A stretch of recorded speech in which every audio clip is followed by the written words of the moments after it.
Good day ladies and gentlemen, welcome back to another video. So in today's video, we're going to be mucking around with the R31 Skyline, and I'm so happy to be working on this car again. I haven't driven it in like over a month. We're going to be making her look a little bit ugly today, but it's all part of the process of what we want to do. So for all of you that are new to the channel, this is my 1991 R31 Skyline. This is a factory manual GX. It's been converted into a silhouette style build. It's a full street driven drift car. So it's got roll cage, rear locker, twin calipers, hydro, all the good stuff that you need for drifting, extra lock. But one thing was really bugging me on this car, and the fact was I was paying full reg for it. It was my daily, about 8 years ago. It was my daily, and had the car for 10 years. And ever since we registered it, it's been under full registration. So we've had full reg on it, which means we've been paying full reg for the last decade. Now we're gonna be putting it on club registration. So that means we're gonna be having club plates, just like the 180, just like the R32 that the tripod is currently sitting on now. So pretty much what we have to do is get a roadworthy for this car. Now we already have a person that I use, so he wants me to make the car look just stock, and obviously he's a friend of mine, so before you ask, no, he's not going to do your roadworthy, he just does it for me. But all we have to do is put some standard wheels on it, raise it up, make it legal height, make sure there's good tyres on it. I do have the rear seats for it, so right now it has the roll cage in it, so we're going to take the cage out, put the factory seats back in it, and just make it look nice and standard. That way it's nice for photos and all that stuff. Mechanically the car is fine, so it should be no issue. So here is the beast herself. Now we have moved the R32 to the naughty corner over there. So she's going to stay in the naughty corner while we work on the beast here today. So I'm going to be using the CA18 DET stockies from the 180 on this. So to keep it nice and stock, that way when we raise it, it'll be nice and stock looking for pictures, because they're pretty strict on all the roadworthy rules now. I just got my Falcon done not long ago, so you've got to be really careful with what you do. So this car's going to look a bit shitty, but the good thing is, putting it on club plates, I'm going to be more inclined to drive it, because I just can't justify having it on full plates, and I only drive it a couple times a month, if that. But the biggest reason why I'm getting this car on club reg is wet season's coming up, and that means it's streeto season. So I really want to get this car to a point where it's all ready on the club reg to go for a good slide here and there on the nice winter nights. So over here we have the rear seat base, and then we have the backing, so there's silhouette seats, so they're foldable rear seats, which is good, and all the seat belts and everything down here. Now one thing, this is going to take a little bit longer than usual, and why is that, guys? Because let's have a look down here. This rattle gun still works, but it actually exploded on me while I was actually changing the wheels on the GU over there to put the take 35s off, put the 36s on there. On the last wheel, as I was doing it up, it just exploded, absolutely exploded. So I need a new gun. Bunnings is about half an hour from me, and I started this video very late, so I can't be bothered going the hour drive. Well, half hour there, half hour back, so hour. And then we're not gonna get much done. So it's gonna be hand tools for today. Yay, good old hand tool. This is what I used to do for years in my driveway. Just get a breaker bar on a ratchet and undo the wheel nuts, and we've got all our C-spanners for our coilovers. Well, I reckon we start to make this car look a lot more shit. Yeah, this is part of owning a car in Australia for all my foreign viewers. A lot of you watch me from other countries and they don't really get it. So yeah, this is what we have to do. We have to make sure our cars are roadworthy. They have to meet a certain standard of laws and rules and regulations, which I've always thought was a bit silly. Having a car under 100 millimeters is deemed unsafe. We have to make our cars roadworthy, but our roads here in Victoria are horrendous. They are not car worthy. I never understood it, but that's what we got to do. So without further ado, less yapping. Let's get into it. Now, the biggest thing is when you do your wheel nuts manually, which I've already cracked this one here. You want to make sure the car's on the ground first. A lot of times I've jacked it up, put it on jack stands, and I've gone to undo the wheel nuts, and the wheels are turning. So a lot of the times you can get a helper to go stand on the foot brake, push down really hard, but it's just easier just to undo them here with a bit of leverage.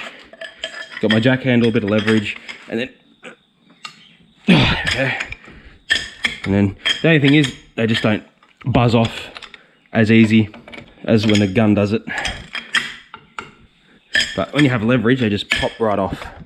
Like, it's actually amazing when you haven't got the right tools. Taking the wheels off and jacking the car up is like one of the fastest things I can do now. As soon as you take away, you know, a power tool or something, you go back to manual, it's just amazing. you do really take it for granted. I do remember there's a wheel stud. This wheel stud moves around. So inside the actual hub, the wheel stud goes inside a spline. Actually, I'll show you when the wheel's off the car. Oh, okay. Alright, so I think it's that one. So I have to pull him out. So inside the hub in there, right there, I don't know if you guys can see it. Let me bring it closer. Right there is like a set of splines in there, and this wheel stud actually locks in right where my finger is at the end there. See those splines, and then they lock in to the back. Now the rest of them are fine. You can see I've actually replaced one here a while back, but this one, it still works, but it just turns around in those splines. So when you actually tighten the nut, you got to put pressure on the back of it, hold it down, but it still all works. It's all fine. While we're under here, you can see our S13 front. This is our S13 front end. S13 turbo brakes. Got the max speed coils up the front here, doing their thing. These front ends are worth so much money now, it's crazy. Like back in the day, I used to buy these for like 50 to 100 bucks for the whole front end. Now they're going for like, I think like $1,000 now. It's crazy. But I should have held on to all the spare ones I had. Oh well, you live, you learn. So I'll take the wheel off the other side and then we'll get into adjusting these coilovers. Well guys, one of my pet peeves is when you've used something not long ago and you can't freaking find them. I spent like 20 minutes and I finally found my spanners. I could just use a flathead and a hammer, but I didn't want to do that. So pretty much got to bust these collars loose, but what we do is we'll tighten them again and then we'll get a ruler and we'll measure the height from these two collars. So if I go from this side, we'll do centimeters. I don't know if you can see it, but okay. So from there, it's about 9 centimeters. So I'll take a photo of that on my phone. That way we have reference for when we lower it again, because this was a pretty good height. All right, so we have a reference for when we lower it again. So now what we're gonna do is we have to screw out. Yeah, because we're gonna screw out, it'll raise the car up. So a lot of the times you can turn it by hand like that. And then that's pretty easy. That's what we want. Sometimes they're very hard to turn. So you just actually what you usually do, you just get a C-spanner on that and then turn it like that. A lot of the times try to avoid actually cracking that one open or spin it from the top collar here. You should have 2 different sized spanners, but it's not too hard to spin. So I reckon what we'll do is at about 9 centimeters, I reckon we'll go up to about maybe 11. And we'll put our collar down. Put our collar down like that, measure. Oh, so that's almost at 11. So we'll see if we can keep going, put our stockies on and send it. So put the beautiful wheel on. Fine studs. Okay. When we drop it down, we'll see how high it sits. And then once the car's jacked up in the air all around, it should sit up a bit higher. All the stuff's out. I really don't want to lower that on the tyre. All right, they're still pretty low. On God, for real, dead ass, no cap, bet, say less. That doesn't look too bad actually. But hopefully when we jack up the arse end, I mean, it has got a decent gap under it now. As long as that's 100 millimeters. We'll do the rears now. And if so, we can raise up the front just a hair. But with the back jacked up too, you can actually see the car. Probably can't see on the camera, but the car's pitched like that now, which is good. You guys haven't seen the engine bay up. Jesus Christ.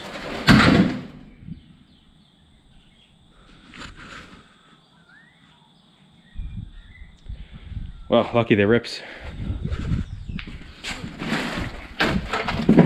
Oh, for God's sakes, and it's fallen on the freaking cardboard too. Are you okay, Equip? Lucky you fell on the tools, eh? Yeah, oh well, like I said, lucky they're rips. Well, I'll tighten those wheel nuts on, put the center caps on. Center cap should make it look a bit nicer. Yeah, still looks very low at the front. I think it's because the wheel's so much bigger in the arch too. With the little 15s with the tiny tyres don't fill up the arches as much, so you got to drop the car. All right, so now we're on the back, so it's essentially the exact same thing as the front. These are a massive pain to try and measure.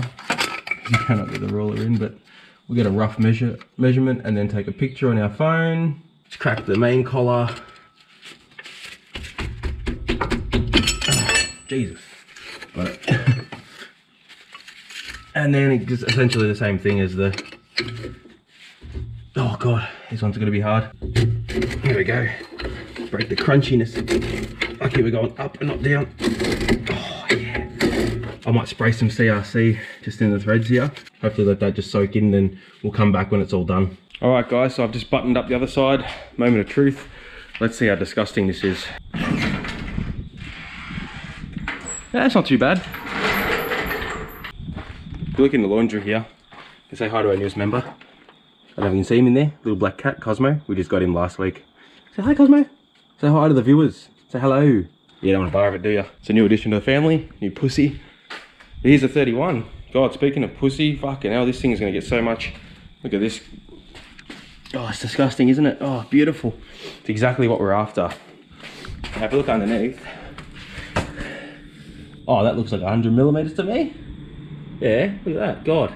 This thing's going to feel so boaty, but at the same time, it's going to be stiff because of the coilovers. That does look pretty good, actually. I'm pretty happy with that. Now, I can't go too much higher in the front because the coilovers are starting to get low on threads in the base. It's just the way the S13 front end is in these. I'm just going to take it for a quick loop of the block and see how she feels. Well, first thing I noticed, going out the driveway, nothing scrapes anymore. Before, everything was scraping as I leave. Still got that beautiful locker sound. Oh God, it's so sunny. Oh God, like, I'm so used to driving this car slammed on the floor. It's just so weird to be this high up. It feels like I'm driving the stock one. We're still very bouncy with the coilovers. The diff chirping, love that. I've also got a silencer to go in the exhaust. So it came with this Canon, so I'll put it in as well. Make it nice and quiet. Sounds good though. Alright, well, drives nice, no knocking or anything. Just make sure all the collars are tight and all that stuff. So we'll get back to you when we get to the house.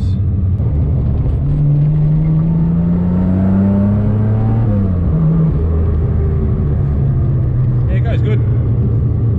I miss this car. Alright, we'll see you at the house, guys.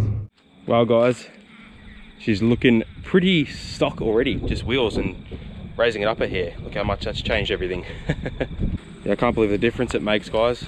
Raising her up a hair and putting some stock Nissan wheels on it. I actually do like the look of it with the CA stockies. And actually, I ran with them before and a few times.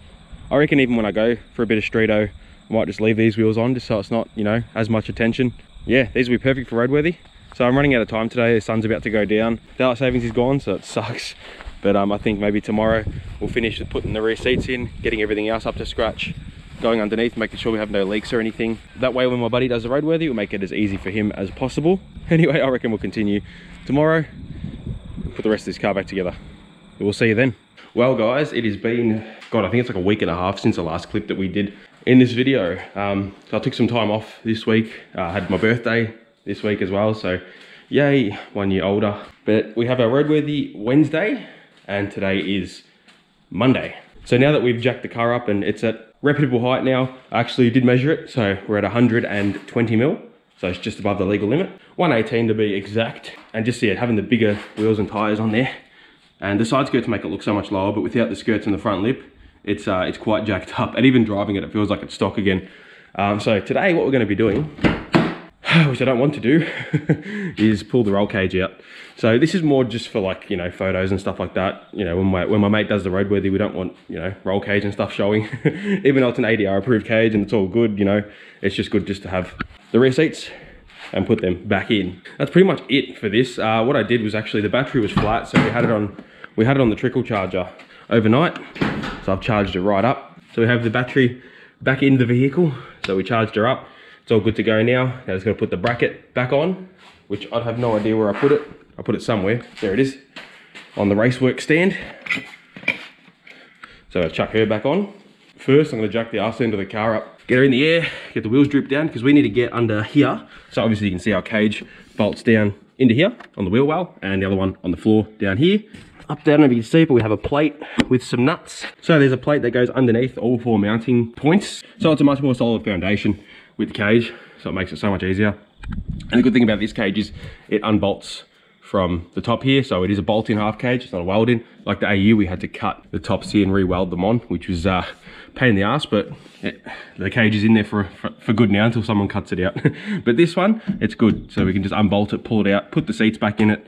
I've got all the seat belts I can bolt in, but maybe, I don't know, see if we get that far. We might bolt all the seat belts in, maybe not, just for looks. My mate's looking after me for roadworthy, like I said, so. But I can't believe I've had this car for almost 10 years. So 2014, we put it on the full reg. So 10 years, almost 10 years with these plates. It's gonna be the end of an era, but you know, I don't drive the car enough to justify the full reg, so at least we have car on club plates, and I'm more inclined to take it out on club reg too, because, you know, for some reason cops just don't look at club cars more than full reg cars. I don't know, I always get pulled over in this with the full plates. Even the 180 I did with full plates, but with club plates, they just don't look at you anymore for some reason. Tell me if you guys have the same ordeal, or maybe you guys get targeted on club plates. So I'm not sure.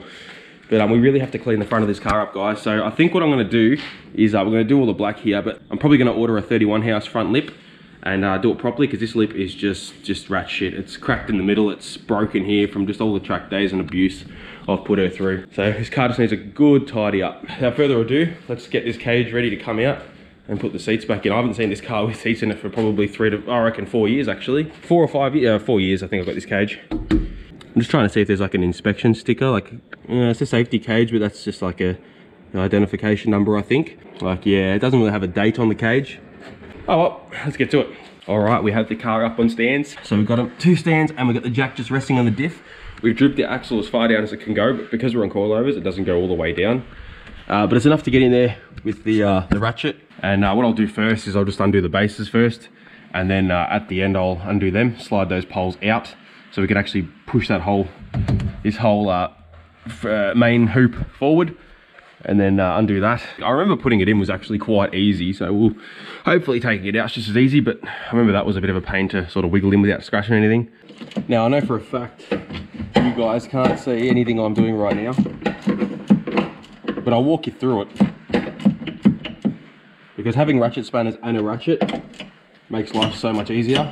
See, I could just, yeah, but if I had a gun I could just buzz these off in 2 seconds. So you can see where I'm struggling, but I'm grateful to have the spanners. Okay, so we're just going around quickly, got all the bolts off. You can see the cage is now free. So we'll literally just have to undo. There's 1, 2 on this side, 1, 2 on the other side, and then bang, just fucking come out. Yeah, get it up there. Now this part's pretty easy. There's just 2 17 mils on each side. I remember when I put this cage in, actually I left the bolts really long, so I probably should snip them and make them a bit shorter and cleaner, because when I changed the bolts I never really worried about shortening them. But that's one and the other. All right, now all the bolts are free, the top ones as well. Try to do this with one hand. Oh, this is going to be hard with one hand. Don't do it, guys. Give me a hand, guys. I really need to get like a really tall tripod. Oh, that was a pain. Yay. There's one leg. Okay. After I undid all the bolts, I just moved the front seats all the way forward so we can roll the main hoop of the cage forward. And now if I go on this side, the same principle should apply. I'm not going to be able to do it with one hand. They get very stuck in there, so you got to rotate them and pull them and shit like that. So that one sucked. But we have another one.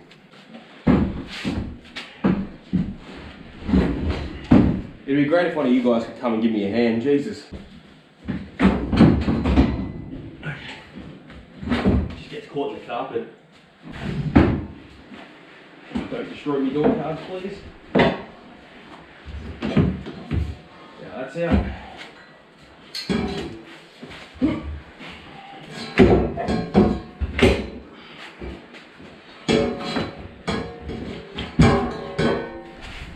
Okay, there we go. Nicholas Cage. I should actually call him Nicholas, this cage. God, so roomy. Now what I'm going to do is collect all the plates, all the bolts, put them all together. I'll put this cage up against the wall over here, get ready to put the seats in. All right guys, so did a bit of a cleanup. Just charged one of my batteries and then put a new one in, and this one's at 18%, so that's great. While I was doing that, set the back of the seat in. So these actually bolt in there, but I'm not even going to worry about putting the seat belts in, because it's just more just so for outside photos, because they don't really take photos inside here. So yeah, I'll put the seats in just so it looks all stock, and then pretty much that's really it. Like mechanically I've gone over it, and there's not really anything that stands out. It did have a power steering leak somewhere. It was when I went full lock, when it was over there where the 180 is. So the power steering when I went this way was just pissing out, but now it's fine. But the pump's a bit whiny, so I think it lost a bit of fluid. It is a little bit wet down at the reservoir where it feeds into the pump, so might have to have a look at that. But other than that, like everything underneath is pretty much mint. This car never leaks a drop of oil, never has. I did put the battery clamp back on, so that's all on now. Checked all the fluids, all the oils, all that stuff. yeah, that's pretty much it. So I'm gonna put that rear base in and then we'll sit it down. I did bring the seat belts just in case, so if we do need to, for some reason, need to put them in. I completely forgot how they go in too, so. But, God, I haven't seen seats in this car for so long. But I used to actually take the boys in this car back when I first got my Ps. Or actually, no, when I was on greens, because you couldn't have more than one passenger on your reds. But so what we have to do is there's a little rail that clips under there. You got to get it far enough in where these little prongs go into there. There's a wire across that, so I've got to move that. And we just want to clip that base in, and then that's it. All right, so that's all clipped in now, nice and solid, not going anywhere. So that's the seats in, be enough for the roadworthies. Cage there. So what I'm actually going to do now is, so for my club, and if I haven't mentioned this before, my club is Vivid Motorsports, the Josh Baston. 180's with them at the moment. 32 isn't, but I want to switch it to them, and this is going to be with Vivid. So what you're going to do is you're going to send them photos of the side, front, other side, the rear, engine bay, VIN, all that stuff. And then like, yeah, just, I think it'll send it inside the front here, your driver's seat. I think they check like your seat rails and stuff like that. And that's just like their sort of scrutineering for club plates, nothing crazy. And then you just got to make sure the car's, you know, stock, good looking, not a freaking rust bucket, especially when you're representing a club. You want to make sure it's not, you know, potato car. So next video, when we do get our plates, we'll definitely do a massive shout out to Vivid Motorsports. Josh, he's looked after us, as well as he hosts the most coolest track days like Broadford and stuff like that, which we did in the 32 not too long ago. So when I do get the plates, we'll do another video and give them a good shout out, proper shout out, use some of their clips, whatever. And but for now, what I'm going to do is, now that's all done, jack it up again, stands out, drop it down, take some photos, send it to the club, and then we're ready to rock and roll. She's all ready to go.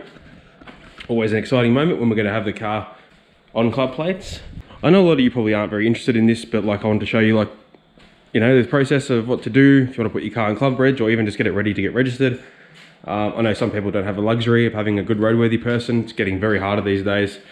Back in the day, I used to work for a place that did roadworthies, and they did a lot of mine, but then obviously they cracked down a bit more with, you know, being too lenient, or you know, dodgies and stuff like that. It just doesn't really happen anymore, and you got to pay out your ass if it if it does. I hope this video was some sort of excitement to you. I wasn't going to film it, but I thought, you know, bugger it, let's show you guys what to do. And yeah, and next time you see it, we'll be doing a video when we get our plates. I did let the reg just run out about a month ago, so it's currently unregistered. So when we go get it registered, we'll put a vehicle permit on it. Well guys, the GoPro's on 2%. So take care everyone, hope you enjoyed this one. We'll see you next video. Bye.